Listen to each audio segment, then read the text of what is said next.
부분적 순종의 위험성이라는 제하에서 오늘 말씀을 우리 함께 나누도록 하겠습니다. 여러분, 어떤 마을에 큰 강이 있었고 그 강을 건너기 위해서 대대적으로 다리 놓는 공사를 하게 되었습니다.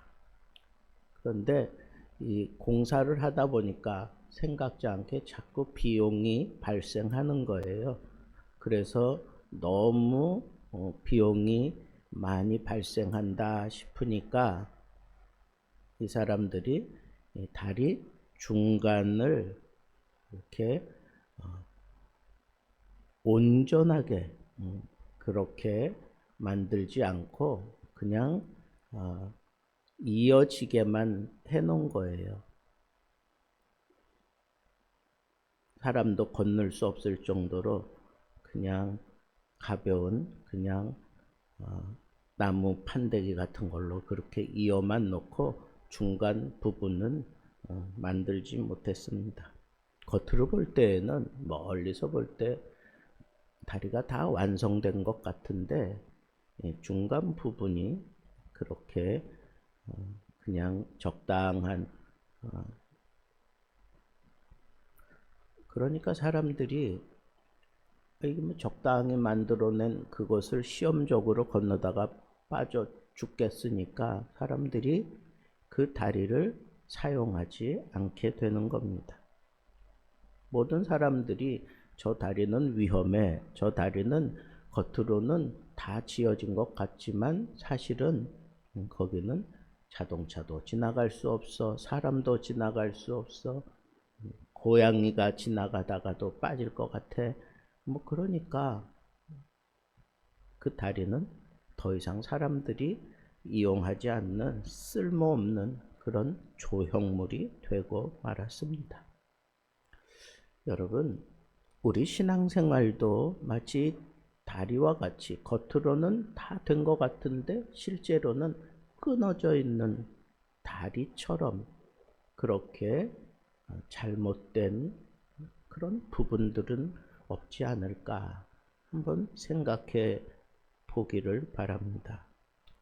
하나님 앞에 내가 순종하겠습니다 라고 그렇게 얘기하고 순종을 하는데 부분적으로 순종하는 거예요. 온전한 순종을 하나님이 원하시는데 부분적으로 순종하는 거예요.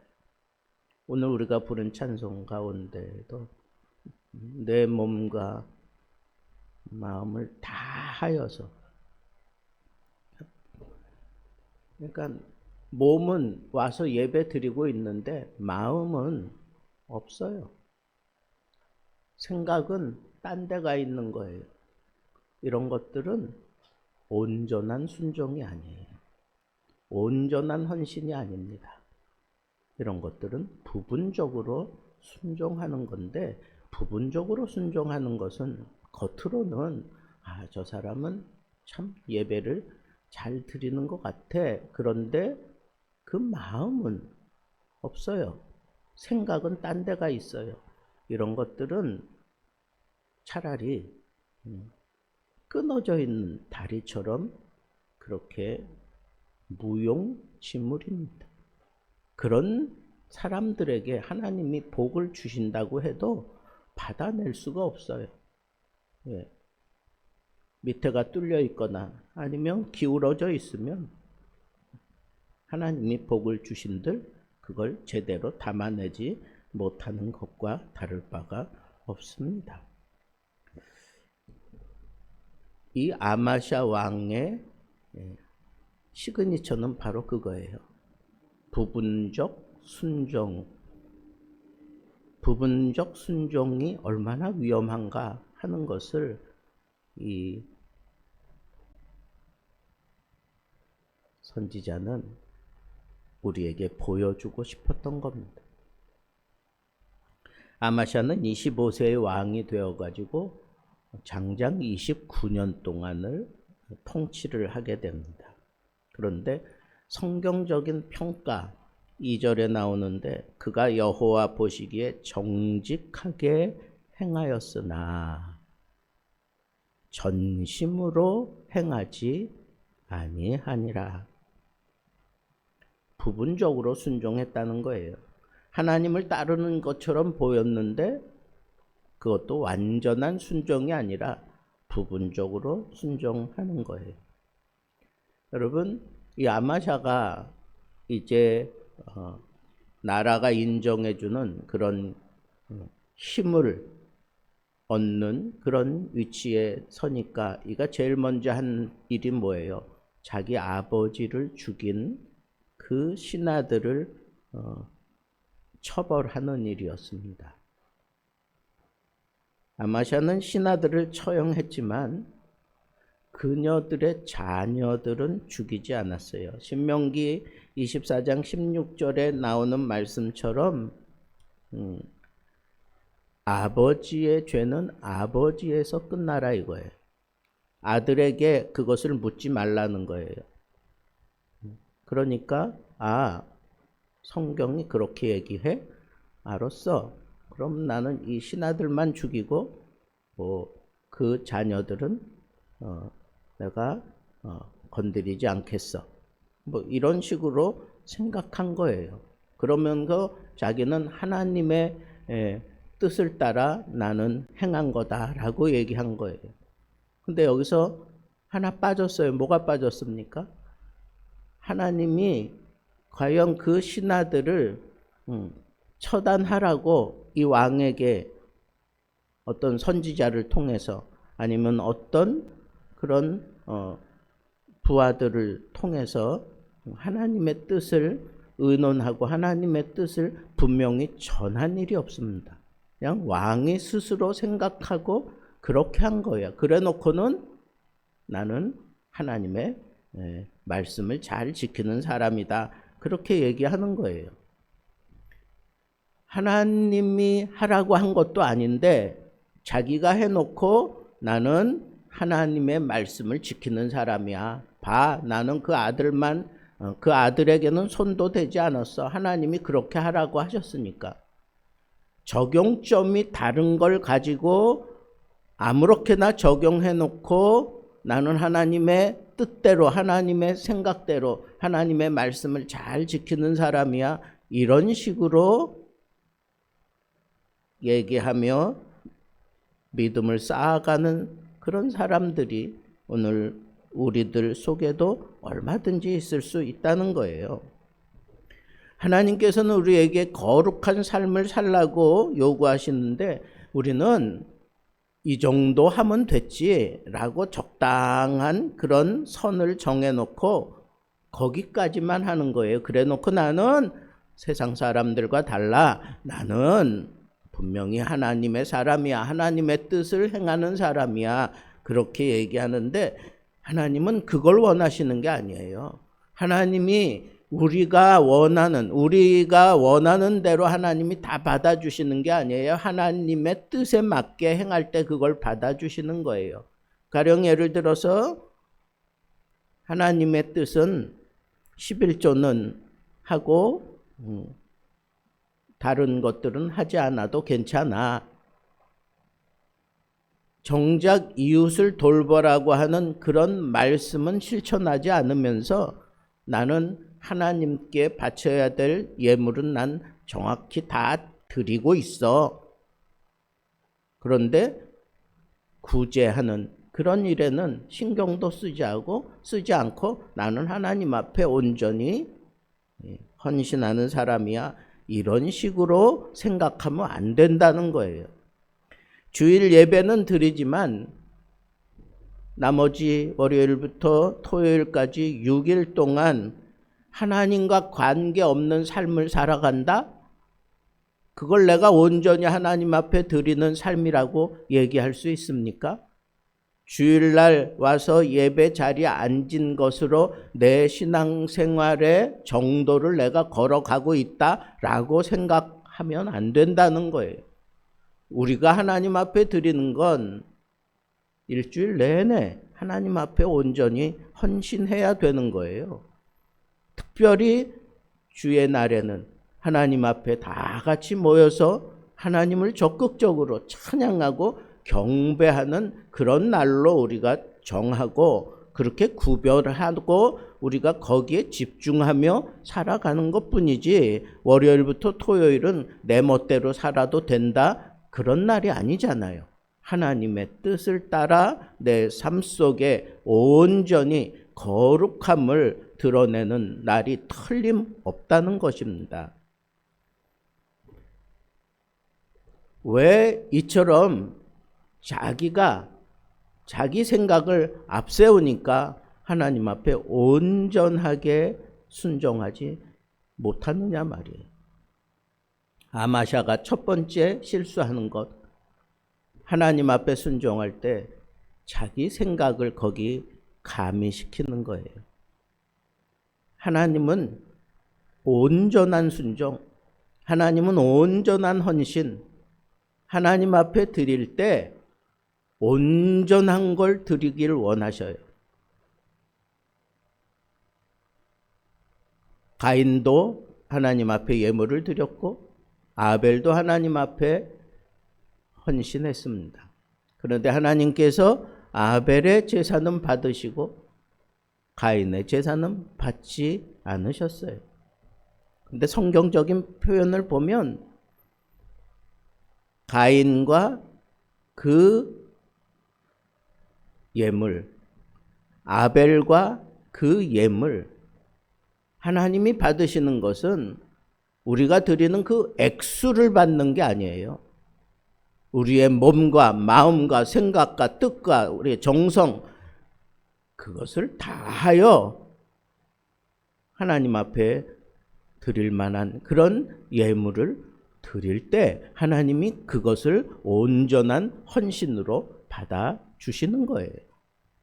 내가 이만큼 드리는데 나는 최선을 다해서 드리는 거야, 그렇게 생각하며 드리는데 정작 내 몸은 없고 내 마음은 거기에 드리지 않았다면 아벨의 제사와 다를 바가, 가인의 제사와 다를 바가 없지 않습니까?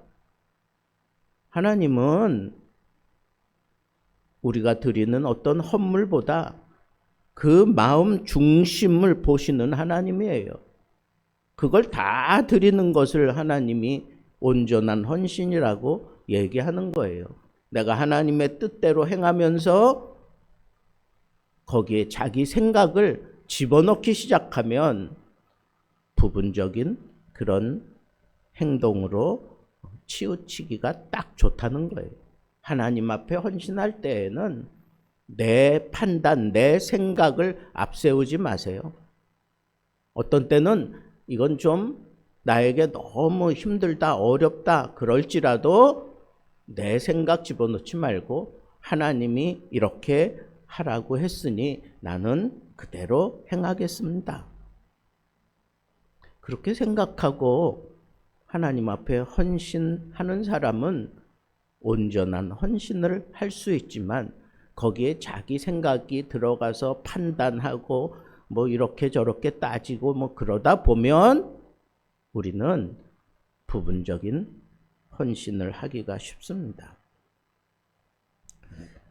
아마샤가 에돔과 전쟁을 준비하면서 유다에서 창을 들 수 있는 사람 30만 명을 모았습니다.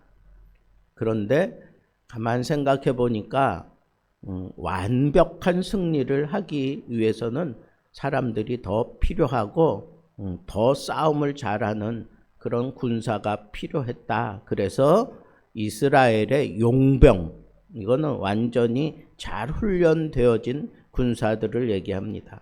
그 용병을 10만 명 그렇게 고용을 합니다. 고용했다고 하는 얘기는 돈 주고 그들을 썼다는 거예요. 근데 어떤 하나님의 사람이 와서 아마샤 왕에게 경고를 합니다. 왕이여, 이스라엘 군대와 함께 나가지 마십시오.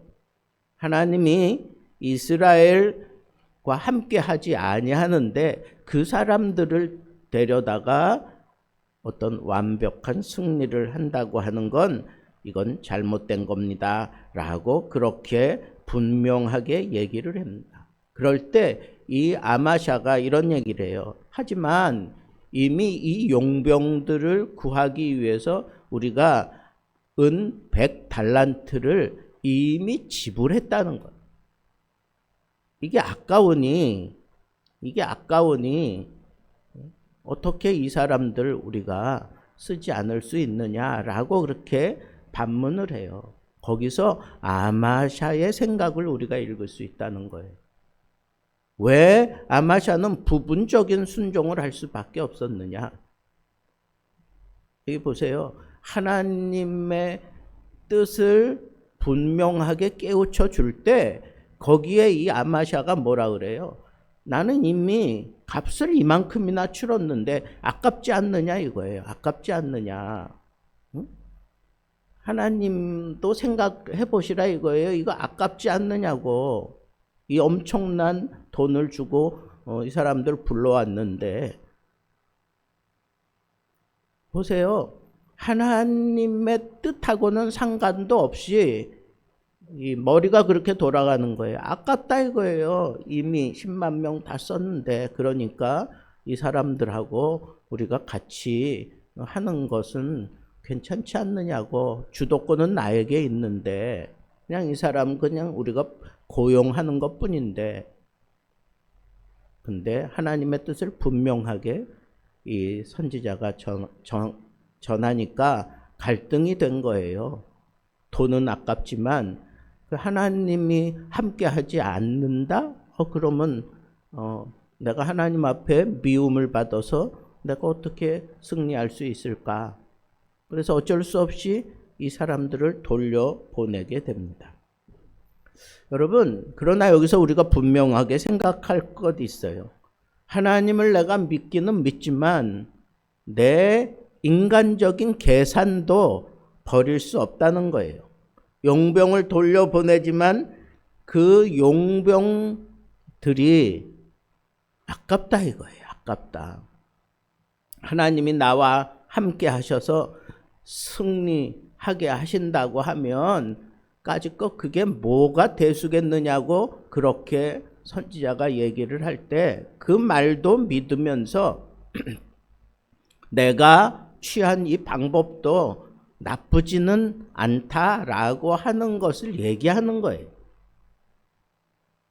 여러 가지로 더 좋게 이 사람들이 우리 유다 백성들을 대신하여 그렇게 용감하게 싸우고 그러면 그 사람들이 우리가 죽을 것 그 사람들이 죽을 수도 있고 그러면서 뭐 여러모로 다 좋은 게 좋은 거다라고 생각할 수도 있지 않느냐 하는 식으로 지금 이렇게 자꾸 뭔가를 만들어내고 싶은 거예요.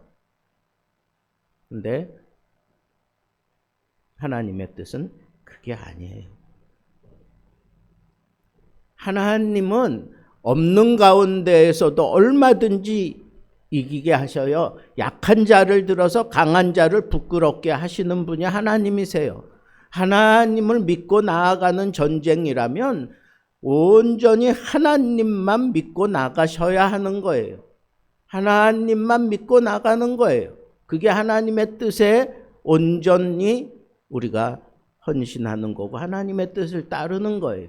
거기에 자꾸 내 생각을 집어넣고 어떤 계산을 하고 그리고 어떤 합리성을 따지고 여러분 그렇게 해서는 하나님이 기뻐하시지 않는 거예요. 그럼 하나님이 기뻐하지 않는 일을 하면서 우리가 과연 승리를 얻었다고 한들 정말 기쁠까요? 늘 마음에 불편함이 있고 마음에 괴로움이 한쪽 편에 그렇게 자리 잡을 수밖에 없는 것입니다. 그걸 보여주는 게 이 이스라엘 용병들을 돌려보냈는데 이 사람들이 기분 나쁜 거예요. 그러니까 유다 성읍을 막 약탈을 하는 거예요. 약탈을 하는 거예요. 여러분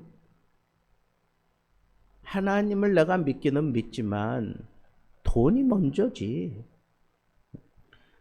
신앙생활도 중요하지만 지금 내 이 현실에 내가 지금 해야 되는 것은 이 일이야.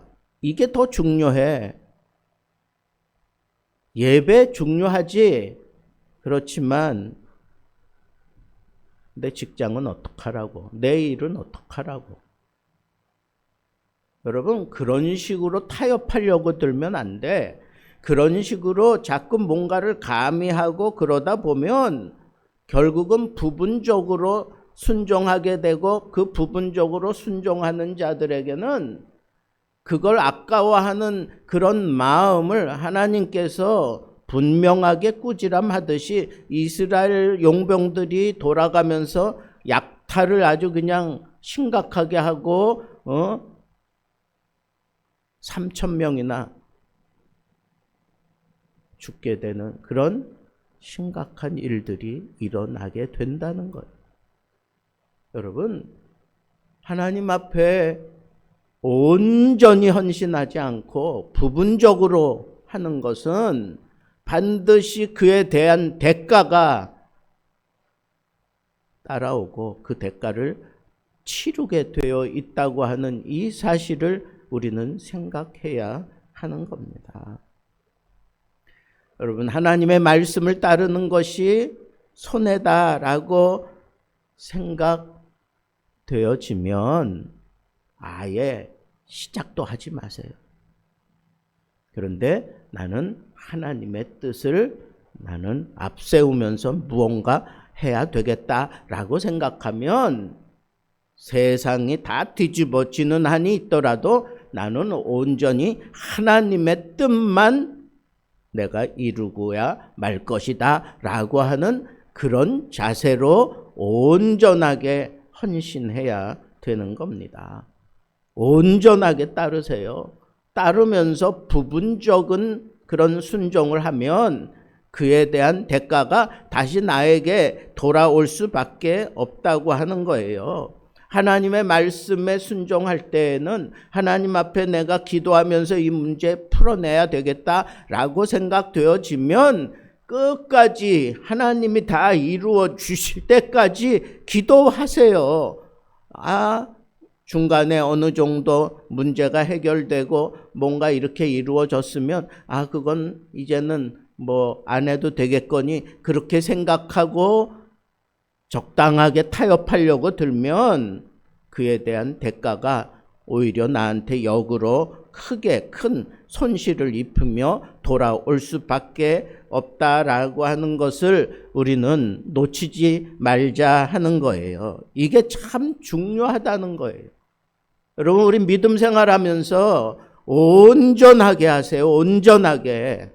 그렇게 온전하게 하지 않고 적당히 타협하려고 들고 그리고 부분적으로 행하면서 나는 하나님을 절대로 외면할 수가 없어. 나는 하나님의 뜻을 지금 행하고 있는 거야. 나만큼만 하라 그래. 이런 식으로 생각하면서 자기를 포장하고 자기를 그렇게 가면 쓰고 적당하게 하나님을 어떻게 속이느냐고. 하나님은 우리의 중심을 꿰뚫어 보고 계시는 분인데 여러분 꼭 기억하세요. 부분적인 순종, 부분적인 신앙은 오히려 나한테 큰 화를 불러일으키는 아주 고약한 그런 함정이라고 하는 사실을 생각하고 하나를 할지라도 하나님 앞에 온전히 봉사하고 온전히 헌신하고 온전히 순종하는 이런 태도로 믿음의 길을 온전히 이루어 갈 수 있는 믿음의 사람들 되기를 우리 주 예수 그리스도의 이름으로 축복합니다.